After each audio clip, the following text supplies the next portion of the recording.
মাহি ভাই, আপনার কাছেই যেতে চাই যে জি। সর্বশেষ সংবাদ সম্মেলন করে আপনি বলেছেন 2018 সালে আওয়ামী লীগের সঙ্গে জোটবদ্ধ হয়ে নির্বাচন করা ভুল ছিল, আর 2024 সালে আওয়ামী লীগের সঙ্গে জোট না করে নির্বাচনে অংশ নেওয়া সঠিক সিদ্ধান্ত ছিল। কিন্তু আমরা সেটাই দুটিকেই দেখতে চাই যে, বা কেউ কেউ এটিকে দেখতে চায় যে মাহি ভাই, এটা হচ্ছে আপনার সুবিধাবাদী একটা অবস্থান। আপনি 2018 সালে এক ধরনের সুবিধাবাদ নিয়ে আসলে নির্বাচনে গিয়েছিলেন, 2024 সালে আপনার সাথে বনিবনা হয়নি বলে আপনি সেই নির্বাচনে যান নাই। কিন্তু বাংলাদেশের রাজনীতিতে শেখ হাসিনা গত 15 বছর যে দুঃশাসন, যে অপকর্ম চালিয়েছেন, তাকে শক্তিশালী করতে তার পাশে থাকতে আপনার একটা সক্রিয় অবস্থান ছিল। কেউ কেউ বলে থাকেন মাহি ভাই ডোন্ট কিল মি, এটা আমার প্রশ্ন না, অনেকেই এই প্রশ্ন করে থাকেন। মাহি ভাই, আপনার কাছ থেকে একটু আমরা এটা শুনতে চাই। জি, থ্যাংক ইউ। ধন্যবাদ খালেদ ভাই। 6 বছর পর আজকে পার্থর সাথে একই টক শোতে আসছি, সেটা একটা ভালো জিনিস। পার্থকেও অনেক অনেক অভিনন্দন জানাচ্ছি। আহ, এটা এটা আসলে আমার একই উপলব্ধি যে আমি মনে করি যে মানুষ এটা 18 নির্বাচনী মনে করে এবং 24 নির্বাচনী মনে করার যথেষ্ট কারণ সাধারণ মানুষের মধ্যে আছে, এটা আমি জানি। আহ, মানে এই সরকারকে সক্রিয়ভাবে সমর্থন করার মতো কোনো উদ্যোগ আসলে আমাকে তো কেউ দেখে নাই। দেখলে বললে অনেক কিছু আমি শুনি, বলে যে এমনও আমার কাছে উঠতেছে আপনি গত 16 বছর ধরে 17 বছর ধরে সরকারকে সহযোগিতা করে গিয়েছেন, এগুলো এখন অনেকে বলে। কারণ শেষ যেই ঘটনাটা ঘটে, শেষে যেই মানুষ যে সিদ্ধান্তগুলি নেয় সেগুলিকে আসলে মানুষ মনে রাখে।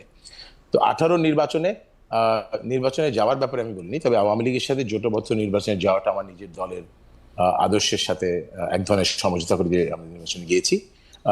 সেটা একটা স্বার্থপরের মতো কাজ আমাদের ছিল, সেটাকে আমরা স্বীকার করেছি। এবং স্বার্থটা ছিল যে আমাদের নিজের অস্তিত্ব রক্ষার প্রশ্ন ছিল, অনেকগুলি বিষয় ছিল, কিন্তু এগুলো আমরা রাজনীতিতে আসলে অস্তিত্বের ভয় পেয়ে রাজনৈতিক নেতৃত্ব দেওয়া উচিত না, সেখানে আমাদের অবশ্যই একটা গ্রস মিস্টেক হয়েছে এবং সেটা আমি স্বীকার করেছি।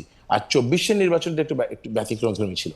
24 নির্বাচনে আওয়ামী লীগের সাথে আমার কোনো ধরনের বোঝাপড়া হয়নি, এটা মনে করার কি কারণ আছে আমি আসলে বলতে পারবো না। কারণ 24 নির্বাচনে 2, 3, 4 বছর আগে থেকে কিন্তু আওয়ামী লীগের সাথে আমাদের কোনো বোঝাপড়া ছিল না।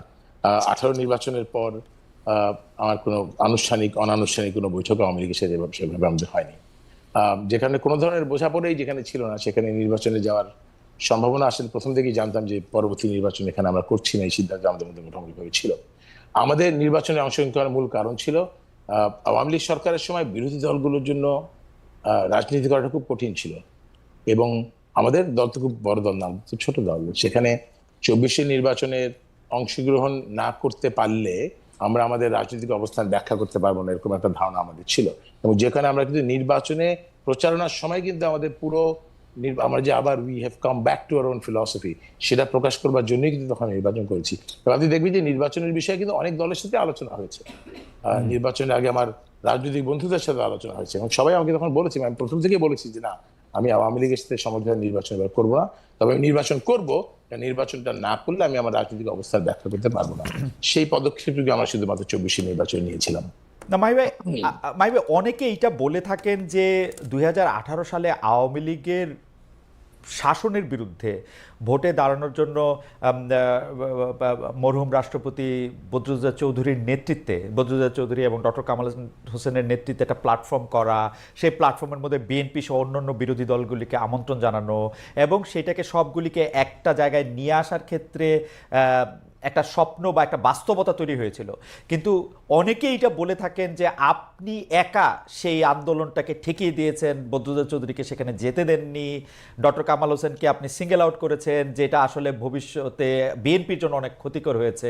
এই ব্যাপারটা নিয়ে কি কোনো একটু কিছু বলবেন মাহি ভাই? মানে আবার এগুলো তো আসলে রাজনীতিতে এক এক ধরনের বিশ্লেষণ, এক এক ধরনের ব্যাখ্যা থাকবে, আমাকে ব্যাখ্যা দিতে হবে।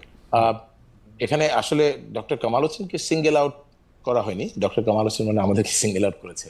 আমরা শেষ দিনে যখন ঐক্যফ্রন্ট ঘোষণা হয়, সেই যে মিটিংটা দেওয়া হয়েছিল, সেই মিটিং এর সময় এবং স্থান আমাদেরকে দেওয়ার আমন্ত্রণ জানানো হয়েছিল ডক্টর কামাল হোসেন সাহেবের বাসায়। আমরা কিন্তু সাবেক রাষ্ট্রপতি বিটুদি সাহেবকে সেখানে উপস্থিত হয়েছিলাম, কিন্তু সেখানে তিনি ওনার বাড়িতে ছিলেন না, বাড়ির দরজা বন্ধ ছিল। আমরা সেখানে অনেকক্ষণ অপেক্ষা করে বাসায় ফিরে এসেছি এবং সেদিনই বাসায় ফিরে আসতে আসতে আমরা শুনি যে ডক্টর কামাল হোসেনের অফিসে বসে তাদের চূড়ান্ত সিদ্ধান্ত হয়েছে এবং তারা ঐক্যফ্রন্টের ঘোষণা দিয়েছে। তাদের কামাল হোসেন সাহেবকে সিঙ্গেল আউট করার কোনো বিষয় ছিল না। আর দ্বিতীয় যদি বলেছেন যে আমি বাধা দিয়েছি বা আমি একক সিদ্ধান্ত নিয়েছি, এই বিষয়ে জনগণের এই ধরনের ধারণা থাকাটাও খুব স্বাভাবিক, কারণ আমি কিন্তু বিকল্প ধারার মুখপাত্র।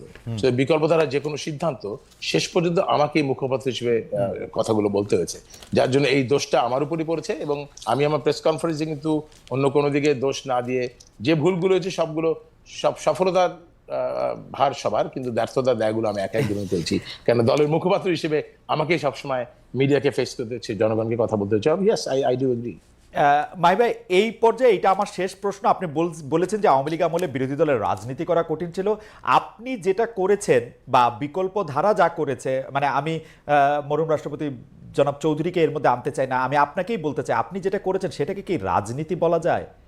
অনেকে মানে বাংলাদেশের ইতিহাসে যদি কেউ এটা দাবি করে যে এটা ষড়যন্ত্র, এটা লেজুর বৃত্তি, আপনি এটা কিভাবে মানে মানে জানি না মাহি ভাই, এটা আপনি কিভাবে বলবেন? মানে মানে যেটা আপনি করেছেন, আপনার দিয়ে আমাদের যে আশা সম্ভাবনা ছিল সেইটা কি, বা সম্ভাবনার আশার সম্ভাবনা যেভাবে বলি সেইটা আমি একটা কথা বলি, আমি আমার আপনার কাছে হয়তো আছে, বিচৌধুরী সাহেবের মৃত্যুর 3 সপ্তাহ আগে তিনি আমাদেরকে একটা 9 দফা নির্দেশনা দিয়েছেন, এবং সেখানে আপনি দেখবেন যে 3 নম্বরে দর্শনের জায়গা উনি স্পষ্টভাবে বলেছেন যে স্রষ্টা এবং সৃষ্টির সাথে সংযোগ স্থাপন, নির্ভয় সত্যানুসন্ধান এবং অহংকার থেকে মুক্তি।